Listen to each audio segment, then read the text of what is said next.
Supreme court వీధి కుక్కల కాటుబారి నుండి ప్రజలను విద్యార్థులను కాపాడేందుకు పలు అంశాలను సుప్రీంకోర్టు గైడ్ లైన్స్ ప్రకారం ఆదేశాలు జారీ చేసిన నేపథ్యంలో నంద్యాల మున్సిపల్ కమిషనర్ బండి శేషన్న ఈ రోజు పురపాలక సంఘం కార్యాలయంలో పలు ప్రభుత్వ ప్రైవేట్ సంస్థలు శాఖలతో పాటు వివిధ ప్రభుత్వ ప్రైవేట్ కళాశాలల్లో పాఠశాలలకు సంబంధించిన ప్రతినిధులతో పాటు శానిటేషన్ అధికారులు పశుసంవర్ధక శాఖ డాక్టర్ ఎస్సీ వెంకట సుబ్బారెడ్డి సాయి సంచాలకులతో పాటు మున్సిపల్ కమిషనర్ సమీక్ష సమావేశం నిర్వహించారు. ఈ కార్యక్రమంలో పురపాలక సంఘం వీధి కుక్కల దాడులలో ప్రజల ప్రాణాలు పోతున్నందువల్ల వీధి కుక్కల దాడులలో చాలా మంది ర్యాబిస్ బారిన పడి ప్రాణాంతక ర్యాబిస్ వ్యాధులతో జీవితాంతం బాధపడుతున్నారని, ఈ నేపథ్యంలో వీధి కుక్కలను పట్టుకొని పోయి వాటి శస్త్రచికిత్స, ఏబీసీ ఆపరేషన్స్, ఏఆర్వీకి సంబంధించిన విషయాలను ఏ విధంగా అమలు చేయాలో అనేటువంటి అంశాలను సుప్రీంకోర్టు సుదీర్ఘ చర్చల అనంతరం ఇచ్చిన ఆదేశాల గురించి చర్చించారు.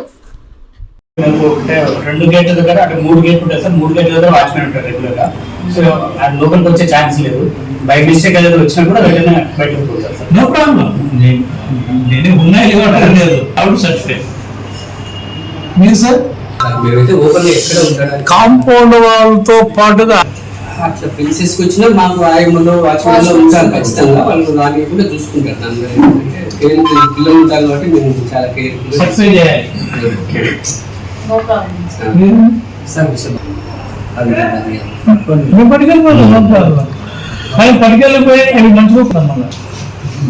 సుబ్బారెడ్డి, నేను ప్రాంతీయ పశు వైద్యశాల సహాయ సంచాలకులుగా విధులు నిర్వహిస్తున్నాను. ఈరోజు ముఖ్య సమావేశం ఏమిటంటే మున్సిపల్ కమిషనర్ గారి ఆదేశాల మేరకు అన్ని పబ్లిక్ ప్లేసెస్ రిప్రజెంటేటివ్స్ ఇక్కడికి రావడం జరిగింది. అంటే ఆర్టీసీ అయితేమి, రైల్వే స్టేషన్స్ అయితేమి, ప్రైవేటు విద్యా సంస్థలు మరియు గవర్నమెంట్ విద్యా సంస్థలు ప్రతినిధులందరూ కూడా ఇక్కడికి రావడం జరిగింది. మనము ఇప్పుడు సుప్రీంకోర్టు ఆదేశాల మేరకు ఎక్కడైతే కుక్కలు ఉన్నాయో వాటిని అన్నిటినీ మనము ఆ ప్లేసెస్లో లేకుండా వాటిని అన్నింటినీ ఏబీసీకి తరలించి అక్కడ ఆపరేషన్ చేయించేసి వాటికి అన్ని ర్యాబిస్ వ్యాక్సిన్స్ డీవార్మింగ్ చేసి మళ్ళీ ఎక్కడైతే లొకేషన్స్లో తీసుకొని వచ్చామో అక్కడే లొకేషన్స్లో వదిలేట్టుగా మనం నిర్ణయించుకున్నాము. ముఖ్యంగా విద్యా సంస్థలకు చెప్పడం ఏమిటంటే మనకు జూనోటిక్ డిసీజెస్ అంటాం. వీటిని ఏవైతే డిసీజెస్ ఉన్నాయో అవి జంతువుల నుంచి మనుషులకు, లేకుంటే మనుషుల నుంచి జంతువులకు కూడా వ్యాప్తి చెందుతాయి. అందులో ముఖ్యమైన వ్యాధి ర్యాబిస్ వ్యాధి. ఇది చాలా ప్రాణాంతకమైనటువంటి వ్యాధి. ఈ వ్యాధి సోకినట్లయితే మనకు రికవరీ అనేది ఉండదు, మరణమే శాసనము. కాబట్టి ఈ ర్యాబిస్ను నివారించాలంటే మనం రెగ్యులర్గా కుక్కలలో ప్రతి 6 monthsకు వ్యాక్సినేషన్ చేయడము, అట్లనే అగ్రెసివ్గా ఏవైతే కుక్కలు ఉన్నాయో వాటికి ఆపరేషన్ చేయడం వల్ల అవి అగ్రెసివ్నెస్ తగ్గి ఈ మనుషుల మీద దాడి చేయడం తగ్గుతుంది.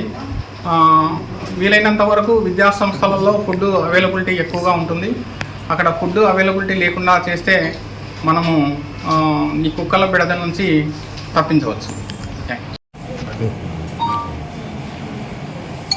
అందరికీ నమస్కారం. ఒక స్ట్రే యానిమల్స్ కుక్కలు కావచ్చు, కోతులు కావచ్చు, పందులు కావచ్చు, ఆవులు కావచ్చు, వీటి వల్ల ప్రజలు చాలా ఇబ్బందులు పడుతున్నారు. కాబట్టి వీటిని కంట్రోల్ చేయాలని చెప్పేసి వివిధ రాష్ట్రాల నుంచి చాలామంది సుప్రీంకోర్టును ఆశ్రయించడం జరిగింది. ప్రధానంగా ఈ యొక్క స్ట్రే యానిమల్స్లో కుక్కల బెడద ఎక్కువగా వదిలేసి దానివల్ల మనుషుల యొక్క ప్రాణాలు పోతుంటాయి. చాలామంది ర్యాబిస్ వ్యాధిన పడుతున్నారు. దానివల్ల వాళ్ళు జీవితాంతం బాధపడుతున్నారు. వీటిని కంట్రోల్ చేయాలి, నిర్మూలించాలి అనేటువంటి ఒక వాటితోటి సుప్రీంకోర్టుని ఆశ్రయిస్తే సుప్రీంకోర్టు ఈ విషయాలపైన సుదీర్ఘంగా డిస్కషన్ చేసి ఆగస్టు మాసం నుంచి దఫాలుగా వీటి గురించి ఆర్డర్స్ ఇస్తున్నారు. అందులో భాగంగా మొన్న నవంబర్ 7న ఇచ్చిన జడ్జిమెంటు చాలా కీలకమైనది, విలువైనది. అందులో 3 విషయాలను ప్రధానంగా వాళ్ళు ప్రస్తావించారు. ఎగ్జిస్టింగ్ రూల్స్ ఏవైతే ఉన్నాయో ఈ యొక్క స్ట్రెయిన్ హోల్స్ కంట్రోల్స్ నుంచి కానీ ఏబీసీ ఆపరేషన్స్ కానీ ఏఆర్బి వేయటం కానీ అవి ఏవైతే ఉన్నాయో వాటిని ఖచ్చితంగా అమలుపరచాలి అనేది ఒకటి చెప్పారు. అంటే ఏబీసీ అంటే యానిమల్ బర్త్ కంట్రోల్. దాన్ని ఏ విధంగా చేయాలంటే వాటికి ఆపరేషన్స్ చేయాలి, స్టైలేషన్ చేసి వాటి యొక్క రీప్రొడక్టివిటీ తగ్గించాలి. యాంటీ ర్యాబీస్ వ్యాక్సిన్ విధిగా ప్రతి డాగుకు వేయాలి, ప్రతి కోతికి వేయాలి. ఇలా ర్యాబీస్ వ్యాధి చేయించేటువంటి స్ట్రెయిన్ మళ్ళీ ఏదైతే ఉందో ప్రతిదానికి కూడా ర్యాబీస్ వ్యాక్సిన్ వేయాలనేసి సూచించారు. అది ఒకటోది. ఈ యొక్క డాగ్స్, స్ట్రే డాగ్స్ అన్నీ కూడా జనసమర్థం ఎక్కువగా ఉన్నటువంటి ప్రాంతాల్లో ఉంటున్నాయి. అవేమంటే స్కూల్స్ కావచ్చు, కాలేజెస్, అంటే all educational institutions. It may be school, it may be college, it may be university or etcetera. అదేవిధంగా హాస్పిటల్స్, అది ఏ హాస్పిటల్ అయినా కావచ్చు, ప్రైవేట్ హాస్పిటల్ కావచ్చు, గవర్నమెంట్ హాస్పిటల్, చిన్న పెద్ద ఇదేం లేదు, అన్ని హాస్పిటల్స్. అలాగే రైల్వే స్టేషన్స్, బస్ స్టేషన్స్, అలాగే యూనివర్సిటీస్, ప్లే గ్రౌండ్స్, పార్క్స్, ఇలాంటి ఏరియాలన్నీ కూడా, ఇంకా ఇతరత్ర ప్రాంతాలు వెళ్తుంటే అక్కడ ఉన్నటువంటి దానికి సంబంధించినటువంటి ఓనర్స్ ఎవరైతే ఉంటారో, అథారిటీ కలిగినటువంటి వాళ్ళు ఎవరైతే ఉంటారో వాళ్ళకు ఒక డైరెక్షన్ ఇచ్చారు. ఆ డైరెక్షన్ ఏంటంటే మీ యొక్క ప్రిమిసెస్లోకి ఈ యొక్క డాగ్స్ను రాకుండా చూసుకోవాలి. ఫెన్సింగ్ వేస్తారా, కావిలు పెడతారా, ఇంకోటి పెడతా అనేది వాళ్ళకు ఉన్నటువంటి వెసులుబాటుని బట్టి వాళ్ళు డాగ్స్ను రాణించకూడదు. ఈ జాయింట్ చేసి స్ట్రిక్ట్గా ఇంప్లిమెంట్ చేసేటువంటి ఆ రెస్పాన్సిబిలిటీ అర్బన్ లోకల్ బాడీకి ఇచ్చారు. సో మున్సిపాలిటీస్ కానీ, కార్పొరేషన్లు కానీ, గ్రామ పంచాయతీలు కానీ ఇచ్చారు. సో వీటిని ఆయా ప్రాంతాల్లో వాళ్ళు స్ట్రిక్ట్గా ఇన్షూర్ చేయాలి.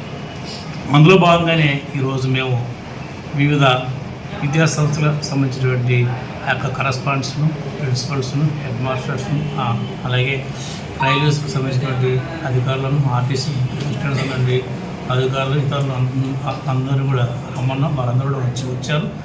సో వారికి అందరికీ కూడా సుప్రీంకోర్టు ఇచ్చినటువంటి ఆర్డర్స్ ఏవైతే ఉన్నాయో వాటి గురించి క్లియర్ చెప్పాం.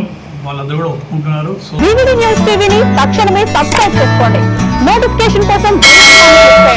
మరిన్ని అప్డేట్స్ కోసం ప్రతి ఒక్క కుటుంబానికి ఉచిత ప్రకటనలు వచ్చే విధంగా మీకోసం మీ ముందుకు వివిడి న్యూస్ టీవీని ఏపీ 5 నందు 99వ ఛానల్ మరియు యూట్యూబ్ నందు వీక్షించెదరు.